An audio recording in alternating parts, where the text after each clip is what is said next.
나만은 월요일의 세상 너를 보면 가슴이 뛰어올라 눈부신 미소 속에 빠져들어 음악에 맞춰 춤을 춰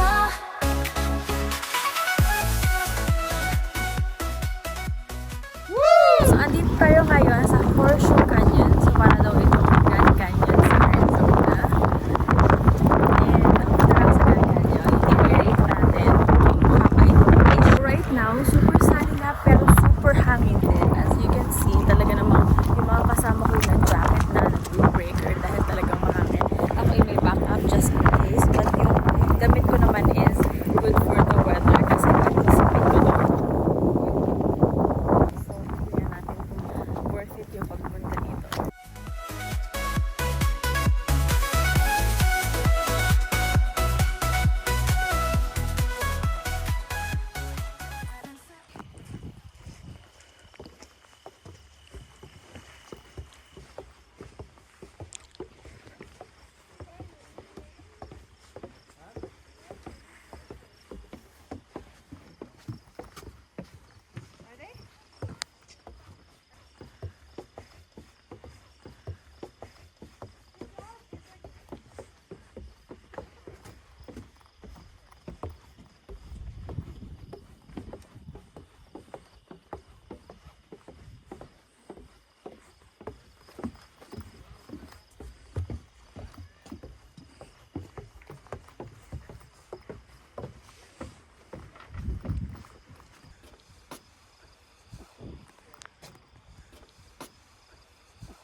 Wow.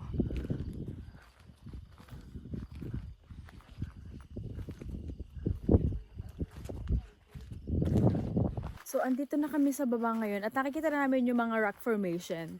So, masasabi kong hindi siya katulad ng Arizona dahil colorful yun eh. Parang ito watchtower. This is so pretty. Like, para siyang painting. So literally, yun talaga yung makikita. Ito parang halata. And then ito, yan. Parang na talaga siyang picture painting, like green screen, pinapata ng ganyan. So, look. Ang daming tao. Pero this one is mukhang, wala, very gray, very like, paano ko ba i-describe? Sabi parang chocolate hills daw siya, na brown lang siya, ganyan. Parang mud lang siya, may mga basang portion nga. Ang Arizona ay makulay. So, parang pag like, from tingin ka sa horizon, para siyang picture. To ay parang rock formation lang. And, hindi siya colorful. I mean, nagsa-start pa lang naman tayo. Hindi ko pa alam. Alam mo doon sa may dulo, doon may mga colors at may mga ibang ganap. Pero right now, it's very like rock formation kind of thing. Try kong hawakan mamaya kung anong feels, kung medyo powdery ba siya, muddy, rock na matigas. Tingnan natin. Katulad nito, may tubig na nanggagaling. Saan nanggagaling yung tubig na yan?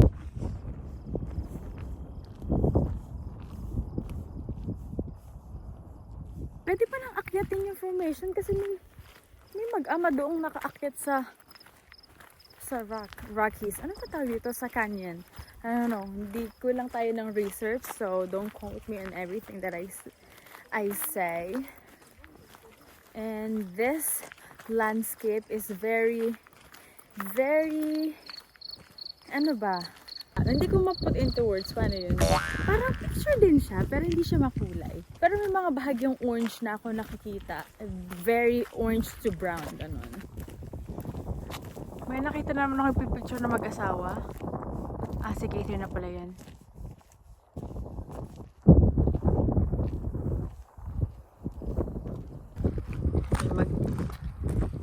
So, kayo naakitin namin yung isa sa mga formation. At sabi ko nga kanina, hawakan natin kung paano ba ang texture nito. Hanap ako ng maganda-gandang hawakan. Ito.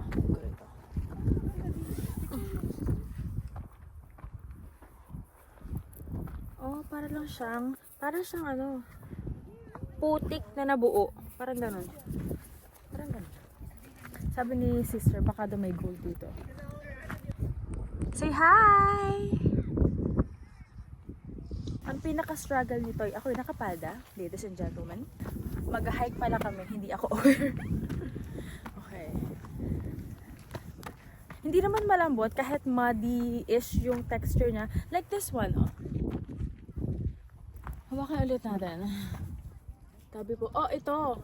Rock siya, matigas siya, super tigas niya. May magpapapicture nga naman, wait lamang no. May mga lumaban. Grabe naman taas sila. Okay, go. Baka yung mata nabalian. Tanggal na. Okay, photoshoot done dito sa Horse Canyon. Ano masasabi mo?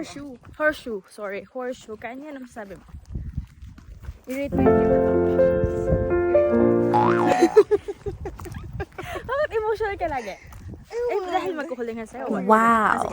Okay, next. Ano masasabi mo? Rate mo to. Kasi sabi mo, para siyang Grand Canyon. Nakita mo yung vlog ko, diba? Na like may orangey, na pag tumingin ka sa kaluwakan, parang picture talaga na siya. Oh, ganun.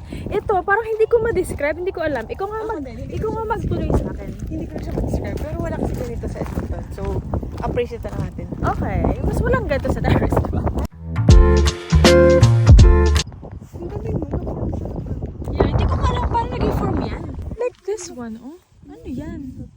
Para siyang mud talaga. May mga parang mud-ish yung ibang part. May rock naman yung ibang part. Hindi ko alam kung paano nagawa. Ang galing creation. This is just amazing. Meron din akong shot na parang wow.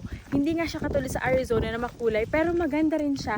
Aesthetic din yung color niya. I would rate, kunyari, 10 being Arizona review versus this. I will rate this maybe 7.5. I think 7.5 is a good review or rating for this place because syempre dahil nga may yung Arizona ay may ganitong rock formation, ang Canada or dito sa Alberta ay meron din sarili, though hindi ganun ka colorful, but this is amazing, this is nice. Oh yes! Ayan na naman si ate ko. Naglalaro na naman siya ng ganda-gandahan. In-game na naman si bakla. Oo, tignan nyo. Oh.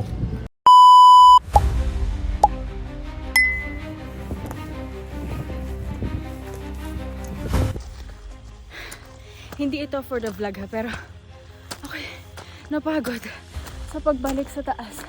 So may pagpipilian is either stairs or this hill. Hingal na ako. At wala kami ibang choice kundi ito yung way. Makay ka ng parang stairs, which is super hingal na ako, or dito sa walang stairs. Pero pwede ka namang gumilong or madulas gawa sa mga bato. Oh my God. Oh my God. Yung puso ko. Hindi ko alam. Parang naririnig na siya sa camera kasi lakas ng tibok ng puso ko. Oh my God. This is exercise talaga. Workout. Oh my God, layo pa. Oh my God.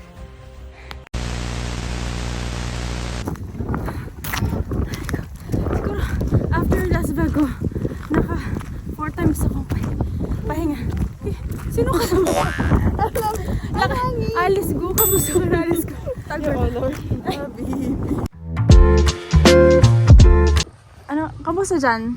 Bago, men. Naumin mo na? Sige, try mo.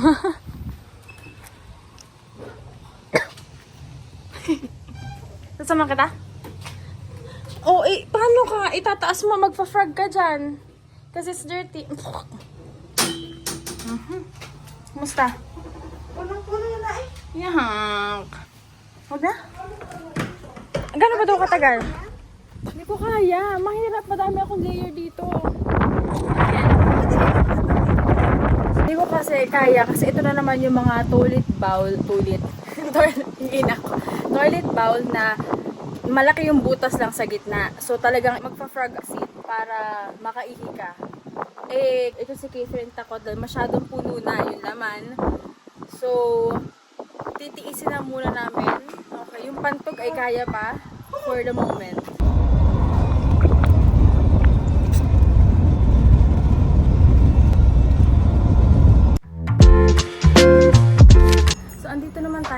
world's largest dinosaur. Ito, paalang yan ha, paalang yan. Talaga namang napakalaki. Sa loob tayo ng katawan niya. Paalang to guys, paalang yan. So ito yung side view ng dinosaur. Hindi ko na makita sa camera, kaya lang mag-adjust. But, ayan. Ito ba kay turn sa camera? Buong dinosaur? Hindi. Yan. Yan. Nakahiga ako. Okay. Dinosaur. Laki! Di ba ang ganda? Sabi mo nga kanina nung inikot niya. Basta parang kinikilig din siya na sabi natin ang ganda ng bahay. Sabi niya, oh thank you. Kasi siguro why. Tapos sabi mo rin kanina na pag nagkabahay kayo, gusto mo lang ganito din. Cute no? Cute siya. Talagang very nice. Super happy namin.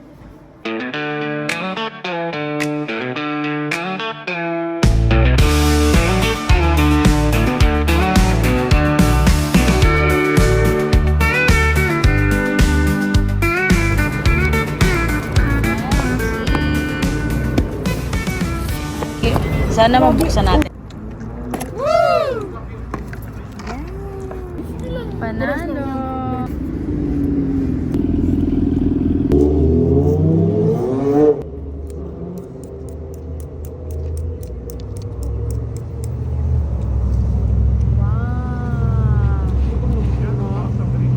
Tikman natin yung curry. Masarap yung curry chicken.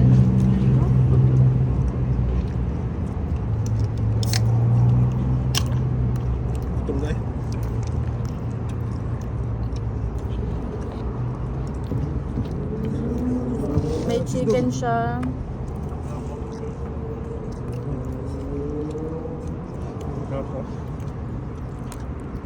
May 2 dumpling. Yan. Dami niyan serving. Tapos lahat ay ano na.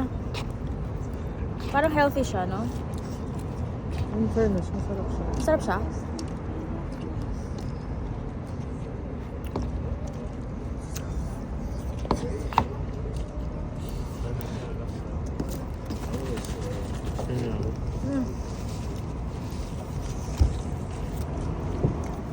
That's in case we need fork. Na-expect ko yung Korean barbecue sa Ano? Ninja. Iba. Mas masarap? Masarap rin siya.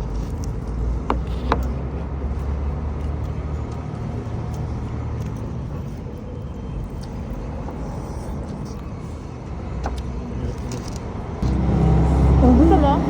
Ay, pares tayo. Pares tayo, pares pala sila. Hindi siya manghang. Hindi ba?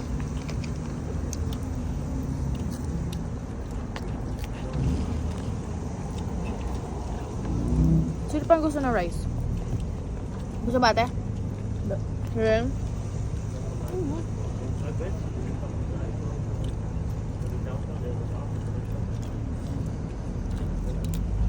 Ang hirap po din yung kanin sa ilalim. Ang liit pang tinidor. Ha? Maganda?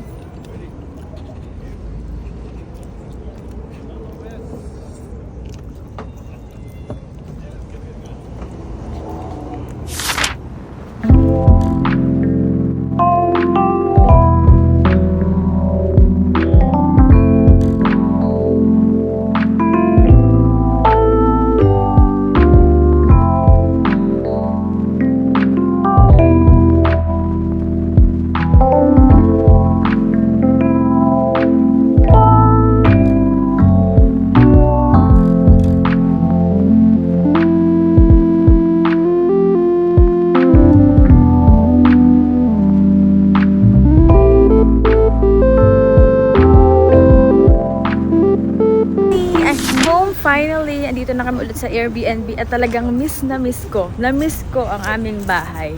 Kaya ako ang nauna pagpasok. So that's it for today. Thank you for coming along with me. And yeah, if you wanna watch all my daily vlogs here in Alberta, super thank you for you. And if you're still watching up to this moment, like this moment, then I love you so much. So have a great day and just nod ka lang. Love you. Mwah.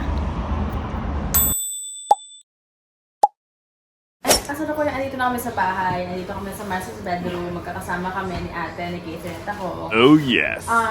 May yun lang. Kita hindi ko alam paano sisimulan to. Pero may kinakarap na problema si Catherine. Si Catherine may pagod. Hindi ko na magsalita kay Catherine kasi parang hindi ko kaya. Sige. Ito na lang. Catherine, marag ka sa camera, please. Catherine, marag ka sa camera, please. So, kasalukuyan nahihirapan si Catherine maghanap na outfit niya, which is kahapon, nasa bahay nila kami. Late na kami natulog kasi nag-iisip kami, nagtitingin, nag-mix and match ng susuotin namin para sa trip na to. At ngayong andito na kami, nakaalis na kami sa bahay nila, andito na actually sa Airbnb. Nag-iisip rin siya na susuotin. So, hindi ko alam. So, etong suot niya ngayon, that's outfit number 3 na. Number 4. Sorry, Catherine, kasi laki ng problema, diba? So, mix and match. Try mo ulit to. Okay naman yung palda para sa ng palda tomorrow. What do you think? Try mo lang. Go. Okay lang. Kaya nga, mix and match eh. Tara! Super morning. Anyways, try mo yung palda. No? Sige. Outfit number 5. Parang okay naman to. Parang nasuot ko lang ito kanina. Ha? Ito na nga number 1. Ay, yan ba yung number 1? Oh, sorry. Oh, okay. Diba? Oh, parang, Pinaplastic mo na ako. hindi parang, Para wala na akong problema. hindi parang okay kasi lighter yung sa taas, no? White and then lighter-ish, tas denim wash, and then dark dito sa baba. And then, ano yung color ng shoes mo? Black. Black? Parang okay naman. Parang ang dami na nangyayari. Hindi ah. Ayan yan. Oo, parang okay. Anong masisay mo ate? Parang ang dami na nangyayari. Try mo ulit. Ito naman ang, pang ilan na to? 5th? Oh, 63 6 pa. Mas okay yun. Parang walang dating kasi. Dating kasi black, pero mas ano yun. Yun naman, marami kasi nangyayari. Pati nga. Kasi wag ka magwaling. Sige, magwaling kayo. Isang kamay lang. Isang finger lang. Isang finger. Or yung ano mo yun. Kuha naman yung shoes para makita natin kung maganda. Right? Ang dami ko na talaga iniisip. Idadagdag ko pa yung problema kay friend. 7th outfit. Harap ka nga. Ayusin mo yung ano mo, color mo sa likod. Parang wala naman dating pag pinicturan ka. Wala talaga. Wala. Hindi kasi 8th outfit of the day. Parang, nga. Parang maganda, pero parang malamig yan. hindi ito malamig. Totoo? Ito, jacket. Oo? Nakapati. Parang maganda. Wait. Sa totoo lang. Baka mali lang color. Aray ko. Ito nga. Parang okay naman. Hindi ka nga lang like popping, like, you know, neon color kind of thing. Kasi lahat ng dala ko white. Tapos black. Parang maganda. Ang ganda ng legs. Ang ganda ng shoes. Picture mo ako. Ang ganda dito. Maganda. Hindi ako makagalaw kasi nangingimip ako. Pangit yung part na yan. Yeah. Parang maganda for me. Ewan ko lang sa camera pero maganda in person. Kasi lumabas ka. Woo! Ang ganda niyan. The shoes, the palda, the white turtleneck. I'm not sure. You wear it nga. Go. May jacket pa ba kayo iba?